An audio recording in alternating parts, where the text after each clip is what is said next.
Hello and welcome to another edition of What's on Your Mind. I'm Gavin. I'm Jarons. And we're just two sports fans. And if you're a sports fan as well, you know it's probably a really big week. We got the NFL draft coming up. We're in the NBA playoffs. And we have the Manny Pacquiao and Floyd Mayweather fight. Just a huge week in sports, Jaron. We haven't posted a video in a while. You actually were on a trip. I was. Why don't you tell everyone where you were and what you did on your trip? All right, Gavin. Well, first off, I was in Japan. I was at Tokyo and Osaka, just a few cities in Japan. Well, Gavin, in Tokyo, there's this one intersection in Shibuya. It's one of the most crowded intersections in the world. It's just, the streets are just unbelievably packed. Every time the crosswalk is on, there's just thousands of people walking each way. Wow. Thousands of people. You can't even walk a certain way. You're gonna get trampled. There's a lot of people in this, on the streets. Unlike we have Oakland or we have Jacksonville. Not a lot of people in those stadiums. Oh. There might be more people on the streets than those stadiums. If you've seen the proposal for the new Los Angeles stadium for the Oakland Raiders and the San Diego Chargers, I really hope something like that goes through. It's that stadium, that future stadium was just so beautiful, and really hope it goes through. But anyways, Gavin, we're gonna going a little off topic there. We're gonna go and do a mock draft. Since the draft is this Thursday, it's Tuesday in Hawaii right now. We want to get the video out to you guys before Thursday. Most mock drafts, everyone's interested in the top 10. We're gonna do a little something different this time, and we're gonna start from pick 11 and work our way down to the bottom of the first round. So, Gavin. It's now time for the Vikings selection. They have the 11th overall pick. Who do you think that they could take in this spot? Well, the top 10, before I give you my pick, the top 10 gets so much attention from the media. You always hear about the top 10 from Mel Kiper, Todd McShay, but they don't really give anybody else attention, any other team's attention. We're going to just kind of go in-depth, not really of what you guys may know, but what we know from seeing your teams play. And we're going to just give you our best pick for your team, and you can just agree with us or disagree with us. It's totally fine. We're not making these picks in real life, so you guys don't have to get all nuts. But, Jaron, before I give my pick, why don't you give your pick first? So who do you have the Vikings taking at 11? All right, Gavin. At pick 11, I can see, a lot of things happening. Depending on the AP situation, Vikings could even be looking to trade down, looking to take a running back later in the first round. But in this spot right here, with no trades in our mock drafts, I'm gonna say the Vikings take Trae Waynes out of Michigan State. You pair him with Xavier Rhodes, and you already have Harrison Smith at safety. That'll turn into definitely one of the NFL's best secondaries under head coach Mike Zimmer, former defensive coordinator of my Bengals. Respect the guy. He did so much for us throughout his tenure. Good coach. Great coach, and I definitely think he'll be able to utilize Trae Waynes' talents for sure. Yeah. Well, you went defense for the Vikings. I actually went offense. I have them taking Devante Parker, reuniting him with Teddy Bridgewater, who was his quarterback at Louisville. We know they got Mike Wallace, and they still have Cordero Patterson, but they still need another true receiver. I know Jarius Wright is a good player, and even Kyle Rudolph healthy next year is going to help out too. Kyle Rudolph, and I know they have, like you said, problems with the second corner, and even though Xavier Rhodes and Harrison Smith are really great players, they could use that extra help. So I see where you're going with that pick, but I think getting Teddy Bridgewater, another weapon, is really good. Also, the Vikings need an offensive lineman to play next to Matt Khalil. They had one of the worst starting left guards last year, so that's another way they could go. But right now, I have them taking the best player available, and that's Devante Parker.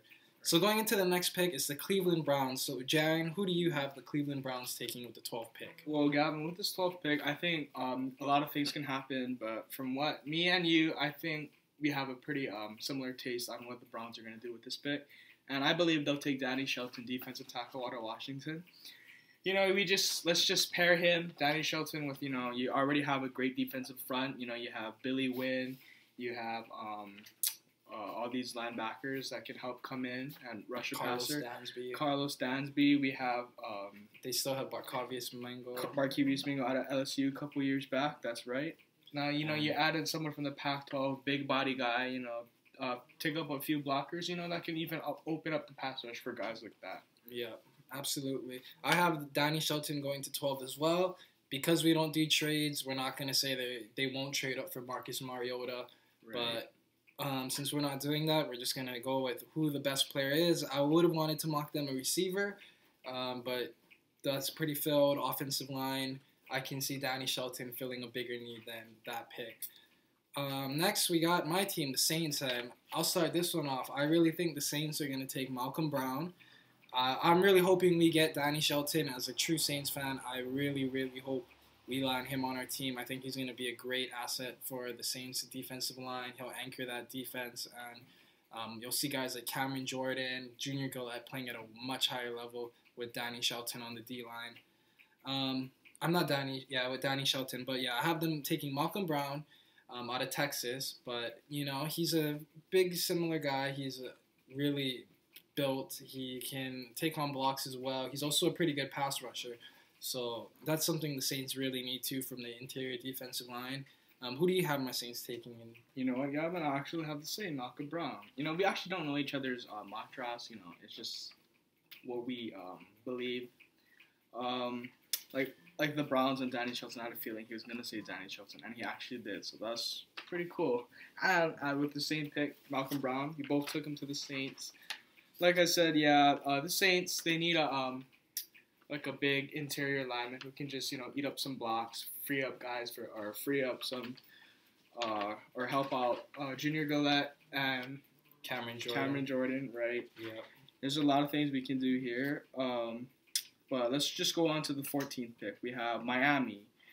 Okay, now there's a lot of things Miami can do with this pick. In my opinion, I have them taking Todd Gurley, running back out of Georgia. I know he's coming off his ACL injury, but there's a big need for running back in Miami. Ryan Tannehill really showed last year that he can be a franchise quarterback.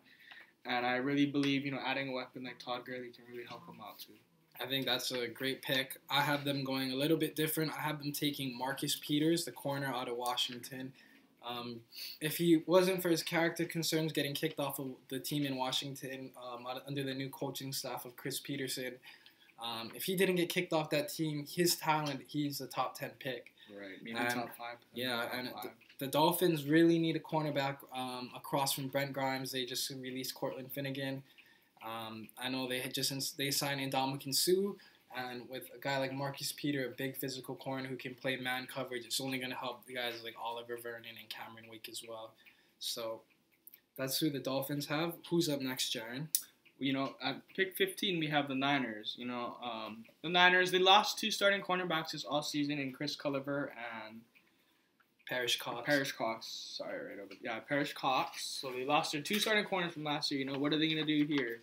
Unfortunately, Trae Waynes is unavailable. The best corner in this draft, in my opinion. You just had Marcus Peters marked to the Dolphins with the last pick. And in my case, I'm going to mock Kevin Johnson, cornerback Wake Forest, to the Niners. He's a big physical corner. He did really great things for Wake Forest over his career. And I really think he fits the system down there in San Fran. And I really see the opening for a corner for San Fran. So. Yeah, I see corner too. I went a little different. I went Jalen Collins, the corner from LSU. I see him fitting with the Niners in that, smash mouth physical style that I'm guessing that they're going to try and do with the hiring of Jim Tomasula, the defensive line coach. So I kind of see them going in that direction as well. I have Jalen Collins, like I said, but, it could be Kevin Johnson as well. He's a really great prospect. But moving on to the next pick, we have the Houston Texans, who most people would say they're a quarterback away from being a playoff team. They have one of the best defenses. They have the best defensive player in J.J. Watt. He had the number 1 overall pick who was, hyped up to be everything in the world in Jadeveon Clowney. You still have Brian Cushing, who they're hoping to get healthy. You still have Jonathan Joseph. You have a couple of other guys, but, this team still needs some help. I have them taking Eric Flowers, and he's going to help them in the run game as well. Arian Foster, who's kind of going down to the end of his career. He's whittling down to the end. If you get that extra blocking, you maybe can get another year or two, maybe an extra 500 yards rushing from him, just from the holes and the gaps that Ereck Flowers can provide for them. Also, and whoever's going to play quarterback, at least they'll have someone that can block. But who do you have the Texans taking, Jaron? In a similar case, Gavin, I actually have them taking Ereck Flowers as well. I really think he can help that line. You know, they lost Chris Myers this offseason. They released him, long-term center. Even though Ereck Flowers is more of a tackle, he actually is a tackle. He's not a center. But even though I can see Houston taking a lot of things at this pick, you know, they can maybe, you know, potentially look at like Randy Gregory slipping down boards. I really think they stick with Ereck Flowers. He's a safe pick. He'll be a long-term tackle for them. You know, they still need a quarterback. Maybe, you know, that can be addressed in the second round. We have guys like Brett Hundley, Bryce Petty may be available. Yeah. Can be addressed then.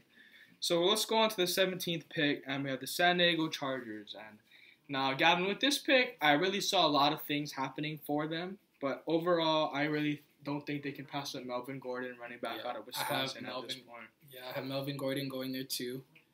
And, yeah.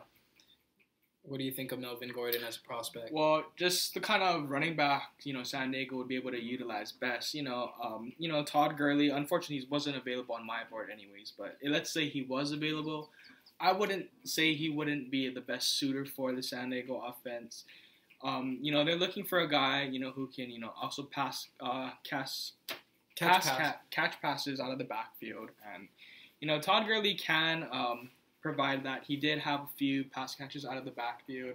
It's just I don't really think he fits the style of their offense. More of a between the tackle or he's more of a hard he's more of a hard smash mouth running back between the tackles. And I see Melvin Gordon kind of like a LaDainian Tomlinson. Right, he's more of a flashy player. Yeah, so he's more of a reliable, smarter runner. I'm not saying Gurley's not a smart runner, but Melvin Gordon is a very smart runner. He's also a very good pass catcher as well. A lot of people say he reminds them of Jamal Charles. I can kind of see it, LaDainian Tomlinson, Jamal Charles being a LaDainian Tomlinson as well. So that's a great fit, I think, there. 18, we have the Chiefs, and I have the Chiefs staying with a hometown prospect, well, kind of a hometown prospect, in Dorial Green Beckham, the very controversial receiver. Andy Reid, we know he loves his offensive weapons. They just signed Jeremy Maclin, who's going to help them out, another Mizzou product. I see them going with another Mizzou product, and I see them going with Dorial Green Beckham, just a very talented guy, and we'll see if he can get it together. I'm hoping Andy Reid can, you know, get the best out of him because his potential is unlimited. But, Jaron, who do you have the Chiefs going with at 18? Gavin, at number 18, I'm going a little bit of a different route. I'm sticking at receiver, but instead of Dorial Green Beckham, who I think the Chiefs will pass on because of his, you know, background history, I have them taking Brashard Perriman. You know, his draft stock really boosted up after the NFL Combine, where, you know, he ran like a 4.3, I want to say it was 4.37. Some high 4.3s. But he really blazed it up then. Really think that, you know, he'll be a great weapon for Alex Smith. You know, they did just sign Jeremy Maclin. You know, Travis Kelce, tight end they drafted a few years back. You know, he's going to be stepping up even more in I think it's his third season coming up. Yeah. I really think that the Kansas City Chiefs with Jamal Charles will still have so many weapons, you know, available for Alex Smith, and, you know, look for the Chiefs to make a better run this year. Yeah, I can see that too. Okay, Gavin, number 19, we have the Browns. Okay, so I have a few things here. I was thinking maybe Danny Shelton would drop down to 19, but I don't think the Browns are going to risk it, so I said, you know, they took him at 12.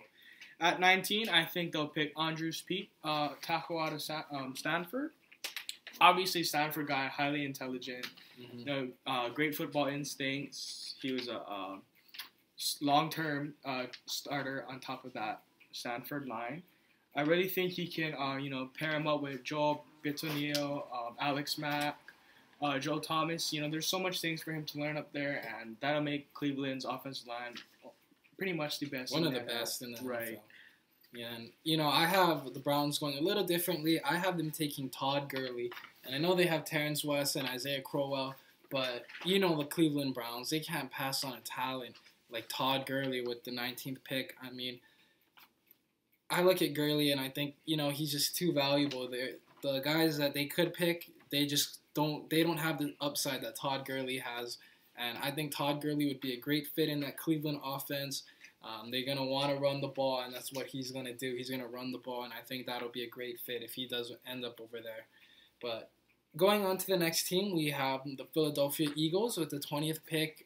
We don't know if the Eagles are going to be in this pick come draft day, but for now, we have them. We're going to mock someone to them. I have them taking Landon Collins, the safety out of Alabama, pair him with Malcolm Jenkins, and I think that they have a good duo at safety. We'll see how it turns out, but that's who I have the Eagles taking at number 20. Who do you have the Eagles taking? Well, of course, head coach Chip Kelly, Oregon product. You got to take Eric Armstead here. Unfortunately, Marcus Mariota will not drop down to 20, and there's no, and in this NFL mock draft that we don't have them trading up. Although I do believe potentially the Eagles will try and trade up to either Cleveland's pick at 12 or even better in the top 10 somewhere. Try to give themselves a realistic chance for Marcus Mariota. But I have them here taking Eric Armstead. You know, he's a defensive end out of Oregon. He's a little raw still yet, but you know he will have time to develop. He can add on some weight, become even a better pass rusher. And, you know the Eagles already have so much talent on top of that defensive line. They have Fletcher Cox. They re-signed Brandon Graham. There's just so much talent on that team, on that defense, and I really can see them taking another prospect that they can utilize. So let's go down to 21, and we have the Bengals. And over here, his team, my team, favorite team, I'm gonna have to go with Dorial Green Beckham here. Of course, you can't pass up that talent, and just we don't really have any holes that we really need to fill. Maybe tackle, you can say, but when you have a chance at grabbing someone like Dorial Green Beckham and just his raw ability and learning from guys like AJ Green, Marvin Jones, Mohamed Sanu, in my opinion, that'll make the Bengals receiving core the best in the NFL by far. Well, I have your Bengals, Jaron, taking Randy Gregory from Nebraska. You know, he's a very troublesome guy. He is in trouble with marijuana. He failed the drug test at the combine, but Marvin Lewis kind of overlooks that, and he feels that he can develop guys no matter what. We saw him do it with Vontaze Burfict, Adam Jones, Reggie Nelson. We saw a bunch of guys. We saw them do that for him, but Randy Gregory, great talent. He was highly projected to number 2 to the Titans when the draft process began. Great value here if you're looking at it from that perspective. He's going to need to add on weight, but the good thing is he doesn't need to play because they have Michael Johnson, Marcus Hunt, Carlos Dunlap, so he can kind of wait in the wings, and when someone has gone or someone goes down, he can kind of step up and be that player for them. But moving on to number 22, another prospect who kind of fell down draft boards. I have the Pittsburgh Steelers picking up Shane Ray, the outside linebacker from Missouri. They just took Jarvis Jones a couple of years ago, but we haven't seen anything much from him. They still have James Harrison, and if you do have James Harrison, maybe he can teach Shane Ray the ways. If they can find a way to make Jarvis Jones and Shane Ray work out once Harrison's gone, they're going to have 2 great edge rushers, but just in case Jones doesn't pan out, Shane Ray could be the guy to come in and fill in for him. But who do you have your rival Steelers taking, Jaron? Well, I don't like this pick because, it's just a long tenured Steeler drafted in the middle rounds of draft. Troy Polamalu in 2003. He did retire this offseason, and man, respect that man for everything he did for that franchise. The 2 rings he won while he was there. But, I got to go with the Steelers taking Landon Collins, safety Alabama. He's by far the best safety on the board. It was just Pittsburgh actually lost both starting safeties in this offseason, so adding a guy with Landon Collins' caliber to that secondary. Yeah, definitely. I can see that happening. Next, we have the Detroit Lions on the clock, and they're going to be at pick 23. Jaron, I have them taking T.J. Clemmings, the tackle from Pittsburgh.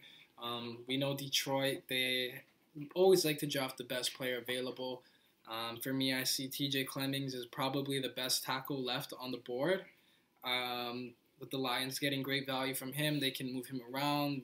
Their offensive line is good, but it can get better. And, you need to protect Matthew Stafford, give him time to find Calvin Johnson and Eric Ebron and Golden Tate and all these other weapons they have on that team.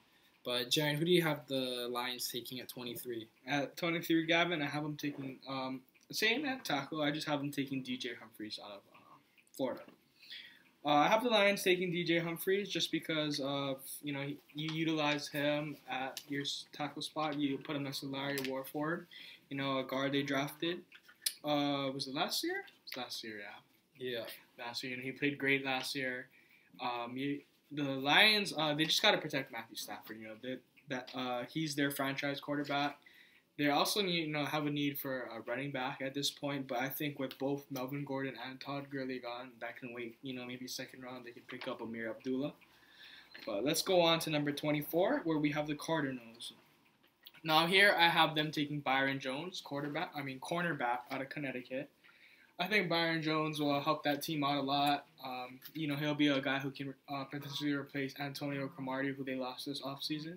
So who do you have the Cardinals taking at 24? Well, I have them taking Arik Armstead from Oregon, the guy you're talking about. Everything like you said, very raw guy. I see Bruce Arians taking on that kind of risk and, rolling the dice. They did lose Darnell Dockett, so let's see if he can fill in for him. But moving on to the next pick, we have the 25th pick, and we have the Carolina Panthers. And I have them taking an LSU player in L. Collins, the offensive tackle. Cam Newton just needs to stay upright. They need to keep him protected. They need to keep him healthy. Basically, they need to address the O-line problem, and L. Collins would fill that need. Who do you have them going, Jaron? Well, Gavin, at 25, I have BPA, best player available, and I have them taking Randy Gregory. Okay, amid all his character concerns and everything, he's definitely a potential replacement for Greg Hardy, who they lost this offseason.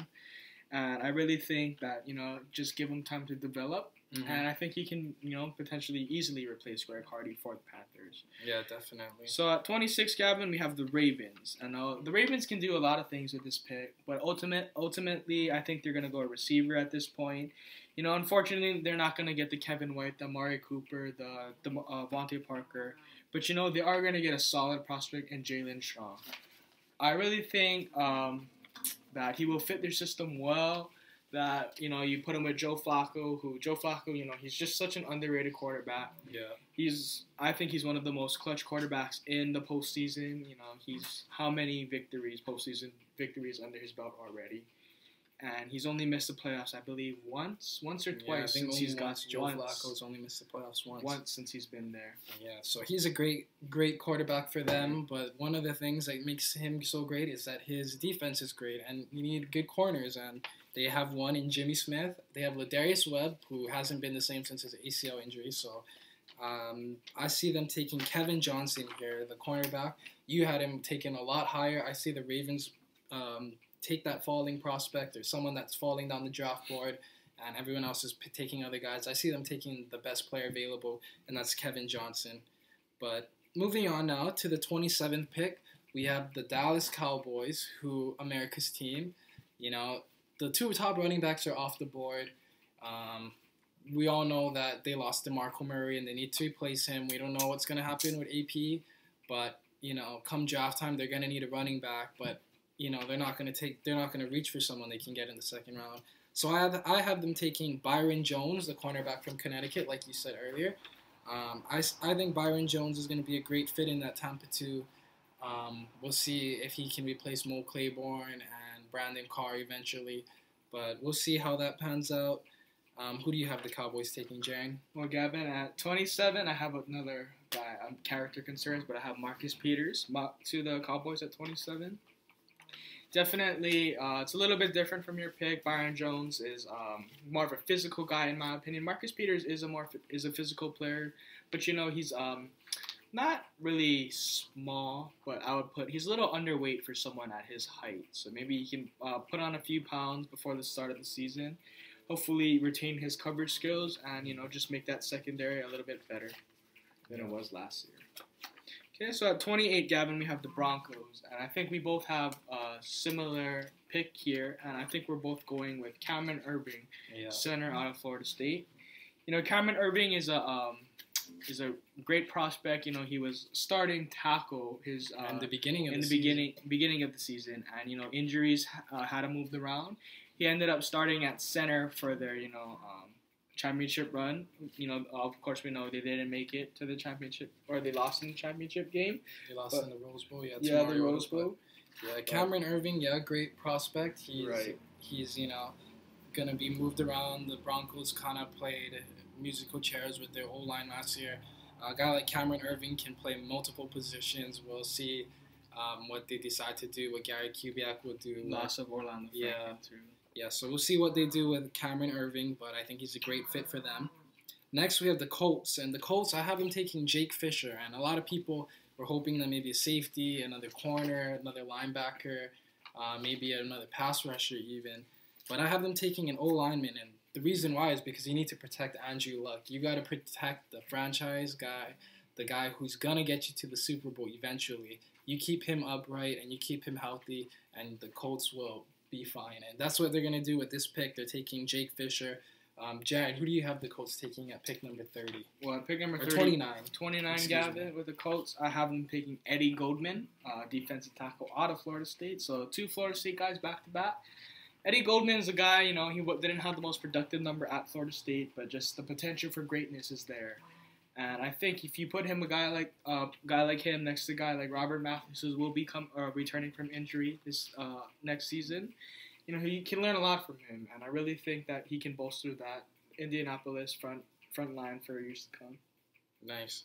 Well, next we have the Green Bay Packers, and you feel the same way about them. I think they should have been in the Super Bowl, but the Seahawks made that incredible run in the second half, which kind of killed me a little on the inside. No offense to you Seahawks fans. But the Green Bay Packers, they're only a few pieces away. I think they go BPA, best player available that fills a need. And I see them going Eric Kendricks, the linebacker from UCLA, and I think you feel the same way about that too, right? Yes, I do. So, a fast guy, very athletic linebacker. I think he's going to be what they thought A.J. Hawk was coming out of Ohio State. He kind of never lived up to that, being that athletic linebacker type. But I think they go Eric Kendricks, and he can kind of fill that role for them. But, we'll wait and see till draft day. There's a lot of great inside linebacker prospects. We don't know who's going to go first, who's going to go last, but we just know that there's a lot of very valuable guys you can find. But next, we have my team's second first-round pick. We have the New Orleans Saints picking at 31 for the Jimmy Graham trade. So this is kind of the Jimmy Graham pick. Who are we getting in return? And I kind of went pass rusher here since I had my Saints going Malcolm Brown. And I have them taking Owambi Odizua from UCLA. He's a defensive end outside linebacker. He can rush the passer off the edge, or he can move in the inside and rush the passer. He's very good against the run. Very underrated prospect. I actually think he's better than Shane Ray and Randy Gregory, both of them. I think he should be in the category with Bud Dupree and Dante Fowler and Vic Beasley at the top. But for some reason, he hasn't been getting attention, and I would be very happy with my Saints getting him at 31. And who do you have my Saints taking at 31, Jaron? Well, at 31, it's a prospect who I'm pretty shocked to see him down here at 31, and I have them taking La'el Collins, tackle out of LSU. That LSU team just has so much talent. It's unreal what the talent levels they have with that program. Yeah, Les Miles has done a great job, and the fact that they haven't won a championship in years is amazing. Just with that team. But, I have them taking La'el Collins right here. It fits a need for tackle. You got to protect Drew Brees. Hopefully open up some running lanes for Mark Ingram, who had a great year last year. And C.J. Spiller. Then newly signed C.J. Spiller for the Saints. So there's a lot of things the Saints can do with 31, but I think La'el Collins is a consolation prize for trading Jimmy Graham. That's a great value. Exactly what we needed. We would have Max Unger and La'el Collins for Jimmy Graham. And to me, protecting Brees is more important than him throwing to Jimmy Graham. No matter how good he was, Jimmy Graham, we won a Super Bowl without him. We can do it again. We need the run game going, though, and we need great route running receivers. We need to spread the ball out. So I like that pick for you. Let's go to the defending champs now, the New England Patriots. The final pick of the first round, I have them taking Jordan Phillips, the nose tackle out of Oklahoma. They did just release Vince Wilfork this past offseason, so they need to replace the need there. I have them taking Jordan Phillips, and, let's see if he can fill very, very big shoes, literally and figuratively. But let's see who you have at the Patriots taking at 32. Well, Gavin, with the last pick in the first round, I have them taking Jalen Collins, another LSU product. Collins back-to-back. I really think that the Patriots need a corner after losing both Brandon Browner and Darrelle Revis this offseason. He obviously will fit a need. They do have Malcolm Butler. Remember? They do have Malcolm Butler. But we'll see how he turns out. Yeah, we'll see how he turns out. Right. So that concludes our mock draft picks 11 through 32. If you want to just leave your comments below. Let us know what you think of us mocking players to your team. We want to figure it out. We just want to hear from you guys too. We just want to see if you guys feel the same, if you guys like who we mocked, if it was kind of close, if it was totally off. But just leave your comments below, and thank you again for watching. We're going to try and do a lot more of these, and we're having fun with it, so we're just going to keep going. But that's it for today. Thank you, guys. I'm Gavin, and this is Jaron. Have a good one.